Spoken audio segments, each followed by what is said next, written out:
నిజాడు అన్న cricket match పెట్టి చూద్దాం. క్రికెట్టా అన్న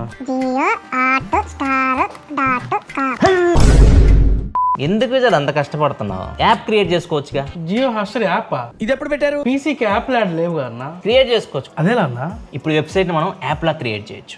3 చుక్కలు కనిపిస్తున్నాయా? వెబ్సైట్ ఓపెన్ చేసిన తర్వాత దాని మీద క్లిక్ చేసి ఇక్కడ కాస్ట్ సేవ్ అండ్ షేర్ ఉంది కదా, దీని మీద క్లిక్ చేసేస్తే ఇక్కడ ఇన్స్టాల్ పేజ్ యాజ్ యాప్ అని ఉంది కదా, దీని మీద క్లిక్ చేయి, ఇన్స్టాల్ చేసేసాయి, కత్తాం. ఇది నీ డెస్క్టాప్లో యాప్ లాగా సేవ్ అయిపోద్ది. మన డెస్క్టాప్ వెళ్ళి చూద్దామా? ఇదిగో యాప్ డైరెక్ట్ ఎక్కడి నుంచి ఓపెన్ చేసేయచ్చు. నువ్వు ప్రతిసారి క్రోమ్లోకి వెళ్ళి కొట్టాల్సిన అవసరం లేదు. ఇప్పుడు యూట్యూబ్ కూడా మనకి యాప్ ఉండదు కదా, యూట్యూబ్ యాప్ కూడా ఈజీ క్రియేట్ చేసుకో. సేమ్ అదే ప్రాసెస్. 3 చుక్కలు cost save share install YouTube కథం ఇన్స్టాల్.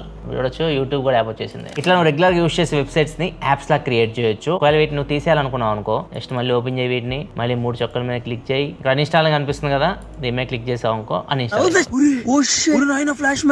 భలే ఉందన్న ఈ ఫీచర్. ఫ్రెండ్స్ కూడా షేర్ చేయి, మీరు కూడా షేర్ చేయండి. చెప్పండి ఫ్రెండ్స్ కూడా అనుకుంటారు ఇట్లాంటి షేర్ చేయరు. మీరు షేర్ చేస్తే వాళ్ళు కూడా వెళ్ళిపోయింది కదా. షేర్ చేసేసి వెంటనే మన ఛానల్ సబ్స్క్రైబ్ చేసుకోమని చెప్పరా. సబ్స్క్రైబ్ చేసుకోండి ఫాస్ట్గా, అలాగే లైక్ కూడా చేయండి.